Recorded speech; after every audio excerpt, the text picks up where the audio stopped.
Well, hi everybody. A little bit of a difference today, and it's just myself and a strange gentleman. Yes. So sitting next to me is, well, firstly, welcome to another Mansfield Today show. My name is Len from NAG Magazine, and bringing you all things technology and gaming, and yeah.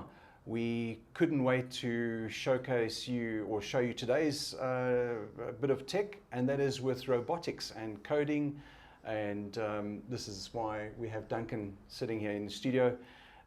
Duncan, hi. Thanks for coming through, man. Hello, Len. No, thanks for inviting me. It's really exciting to be here and to be able to talk about one of the subjects that I really love and enjoy, and hope I can get more people interested in it. Yeah, well, I'm sure that we're heading in that direction, right? Yeah, what's life without robotics and coding? Tell us a bit about you and where you come from. So my background's not really robotics related. I studied developmental sociology, a bit of child psychology, and then ended up doing my FAGASA level 1 and became a field guide. And now I work at a PBO called Care for Education. We are a Lego Foundation partner. We've been around for quite a few years, and we're making a huge impact in the country, teaching children and teachers how to use Lego in an educational way. I'm one of the top experts on EV3 robotics here in South Africa. Internationally, I am a head judge for the World Robot Olympiad, which is one of the biggest robotics competitions in the world. And it's one of the things I think we're going to chat about today. Yeah. Well, you know, through my years in gaming, and I've been involved in gaming since 1998, you know, telling people that gaming is a thing, and along with that is education. You know, gamification is the term, and for parents out there, if you've heard the word gamification, this is exactly why Duncan is here, and robotics and the World Robotics Olympiad, and your kids getting involved in building robots and coding them and competing on an international level is exactly what Lego and Care for Education does. So the World Robotics Olympiad final, we just had it couple of weeks ago, and in the studio next door we've got a bunch of youngsters, South Africans, who competed in the final, and we've got one of the robots here, and we're going to show that to the audience a little bit later on. Tell us about the World Robotics Olympiad. How do kids get involved with this? Explain WRO. So the World Robot Olympiad is one of the biggest robotics competitions in the world. There's over 70 countries that participate every year. And there's thousands or hundreds of thousands of teams that will compete every year, just building their robots, having a lot of fun. And what's special about the WRO for me is that it allows children from different age groups to remain a little bit separated. By that I mean they can compete against children with the same skill level as they have. They can compete with children who have the same kind of thinking that they have. So you don't have this 8-year-old really facing off against a 19-year-old who's working through MIT, for example. But what it allows children to do is be creative in their designs. With robotics, there's not just one solution for a problem, there's multiple solutions. And within the World Robot Olympiad, there are many different challenges that children can participate in. There's different regular categories, for example. There's an open category, which is a theme-based competition where children will get a theme and then develop a robot around that theme to try and solve problems that they have around the world, for example, recycling or energy use that they now have. Within the category that I'm specifically involved in, it's what we call a table challenge, and that is children receive a set of challenges at the start of the year, normally around the 15th of January every year, and then they have until our national finals to prepare their robots to complete that challenge. They have about 2 minutes when the robot's running to complete it all, and these kids will work for hours, days, weeks, months on these challenges, to the point where I've seen 8-year-old children who have been diagnosed with ADHD sitting for 5-6 hours in front of a computer, testing their robots, making sure that they're all running. And for a lot of these children, it's a way to really express themselves through their robots. I don't think people understand just how much work they put into these things and the benefits that they receive from just playing with robotics, really. That's my take on WRO. That sounds amazing. You mentioned tabletop. Explain layman's term, what size is it? Is it pool table size?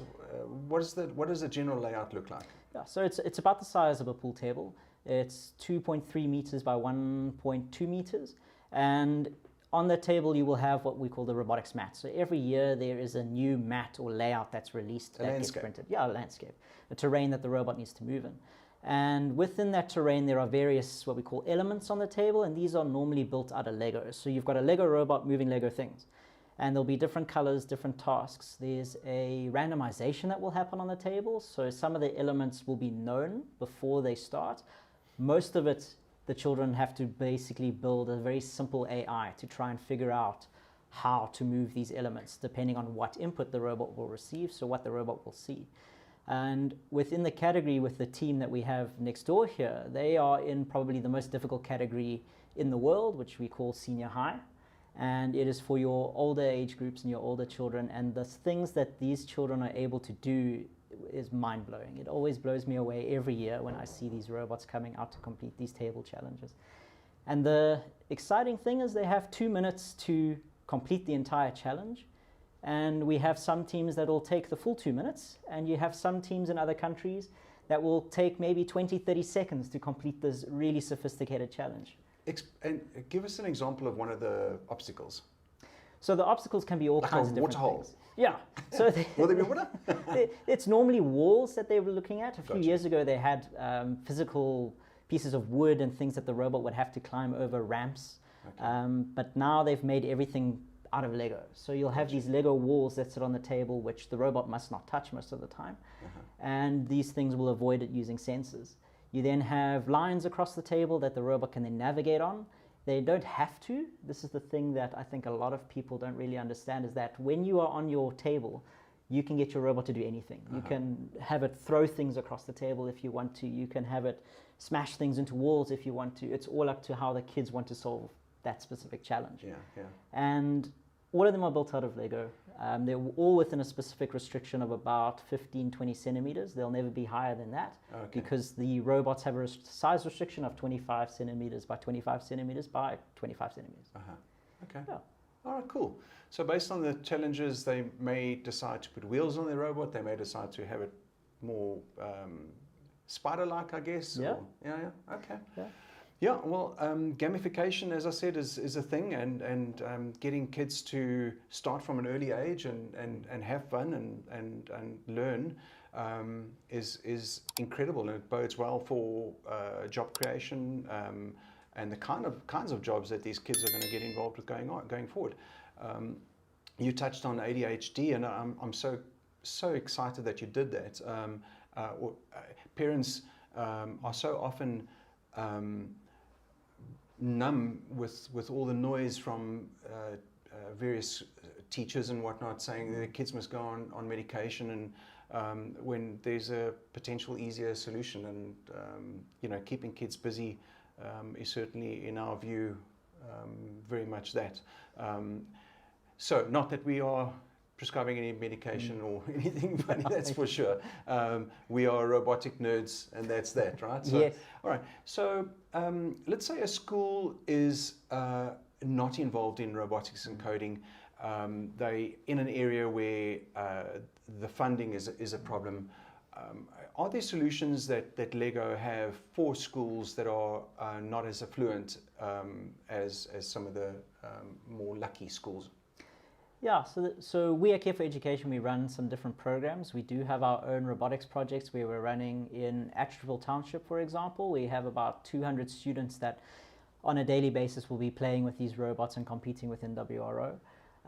From a financial side, there is quite a bit of backing from a lot of different companies that you can find. Guys who just want to set up in their garage, for example, can always find something somewhere. But within the World Robot Olympiad, what's just happened, I believe, is that they're starting this creation of a World Robot Olympiad Academy. And this is going to be something that will be all about outreach, helping children get more involved in robotics, where previously they couldn't. The only things you really need to start robotics is have the robotics kit, which you can get through multiple places. You can then just need the table and the mat. That's it. It's that simple. something to program on is pretty helpful, especially when you're having to code these little things.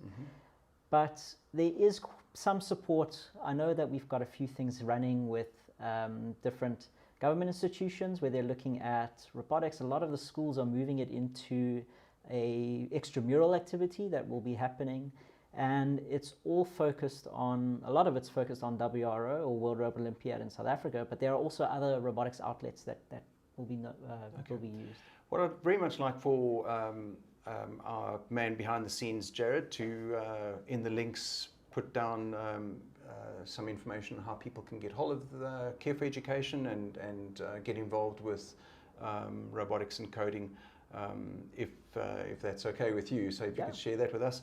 And then lastly, what I understand from a coding perspective is that kids that want to get involved don't necessarily need to understand that they're going to sit with a physical robot in front of them. It could start from just Lego, right? So it's the Lego. That's why Lego is so involved in coding and robotics, because your kid sitting and playing Duplo and putting blocks together, that's the basics of coding, right? Yes. Yeah. So I know for a lot of people it might be difficult to kind of connect the Duplo blocks to someone actually building a robot that's moving autonomously. But this is exactly what Care for Education is doing, right? Yes. So, so we'll share the links in the video, and I'm very, very keen to meet the kids. Before we go and meet the kids, tell us about these kids that are here. What school they're from? What did they do? How did they perform at the WRO final that took place now last week? And what were the challenges? Because we're in COVID now. It was supposed to be a physical event. It landed up being a virtual event. I mean, I got goosebumps, guys. Let me tell you something. It's what happened. What had to happen behind the that's real. What happened behind the scenes on putting a virtual event together was crazy. And you were one of the head judges, or are one of the head judges. Explain a little bit about that, and then we'll wrap up and then go and meet the kids. So the World Robot Olympiad this year ran, as you said, online. There were 54 teams in each category, or in each age group category. So our South African team, it was their first time going through to an international competition. They are from the Alpha Robotics Club at Kura Aurora. It's one of the biggest robotics clubs that we have here in South Africa. And it's one of my personal favorites. I have a soft spot for them because that's where I basically started. You need to remain unbiased. Yes.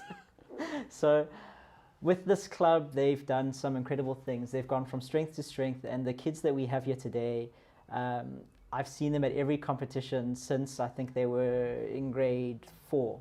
And now they're sitting in high school. I believe the one child will be going into matric next year. And it's just been such an honor for me to see them develop in the ways that they have, both in their attitude towards each other, the things that they're doing, but also just their passion for robotics, engineering, science, mathematics, these things that we want children in South Africa to now learn, and it's all through robotics.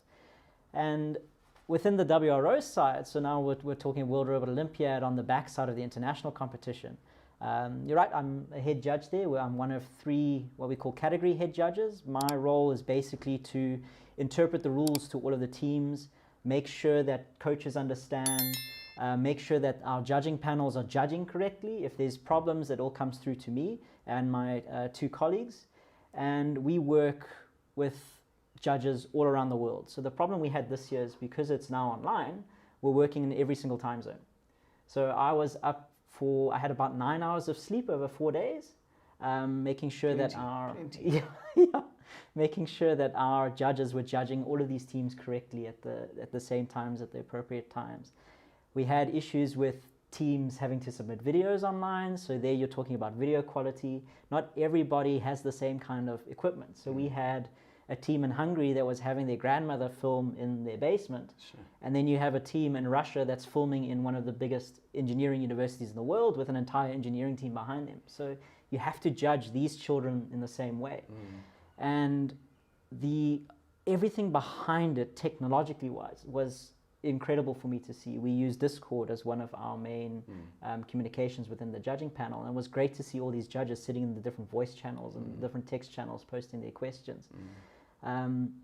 As soon as rules start, just to give you an idea of how hectic things can get, as soon as a rule is released, I had about 56 emails sitting in my inbox waiting for me, all in about 20 minutes of the rule being released.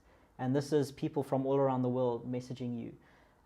You've got guys in Canada, guys in India, Russia. Is this to define the rules?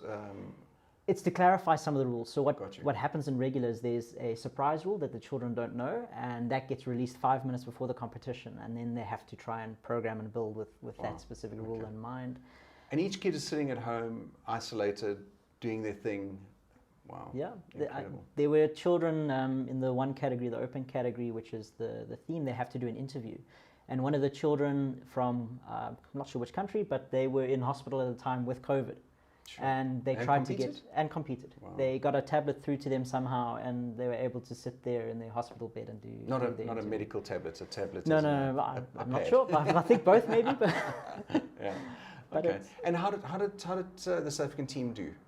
So the team, because it's their first year, I think that they had, and I'm sure they'll tell you, they had some technical difficulties, but they came 43rd out of the 54 teams. But that's at the international competition. That's the best in the world. There's MIT students there. Yeah, it's the guys who have all kinds of support. But yeah, 53rd at the international out of 54. But 43rd, sorry. But they came in the top 7. I mean, they competed against over 7,000 teams worldwide. So they can say that they have 43rd out of 7,000 plus teams. Oh, that's incredible. Well, I can't wait to meet these guys and show you their robot. Yeah, can I name the robot? I think they have a name for it. All right, guys, so that's it from me for now in the studio, in the main studio. We'll show you the kids. Duncan, from my side, I just want to say thanks very much. And I know you, like many of us, are looking forward to physical events opening up soon, so we can all spit on each other and have fun. Yeah. And I know that that's when people will really start flourishing, because it's in that communal environment that people are sharing ideas, and that is where a lot of the crunching takes place, and you need a physical event for that. So we're looking forward to seeing that, and obviously during the course of next year we're going to bring WRO and their events, their live events, going to different schools. Hopefully we'll bring that to you and actually bring you right into the action. Yeah, that sounds great. I can't wait for that. That's it for me. That'll be awesome. Cheers. Cheers, everybody. All right, so now it's meet the robot time. Shanley, Paige, and Richard, this is your robot. What's its name? Susie McSpaz. Okay. What is? Tell us about your experience at the WRO. During the competition, it was a lot of fun. It was challenging at times, but we learned quite a lot. Oh, that's cool. That's cool. And do it again? Yes, it's it. How long have you been doing this for? Most of the year. No. When did you start doing robotics and coding? 2 to 3 years ago. Oh, cool. All right. Tell us about yourself. I've been doing WRO for this is my 5th year doing it. Yeah. I've been doing it since grade 5. Yeah. I have never gone through the nationals, but this year was my lucky year that I got through. And I even got luckier to get through the internationals with a really good team. Oh, that's awesome, man. What's your robot able to do here? What can you show us? What it can you let it loose on this table? It's probably gonna run off. I know this is not quite the task at hand, but you know.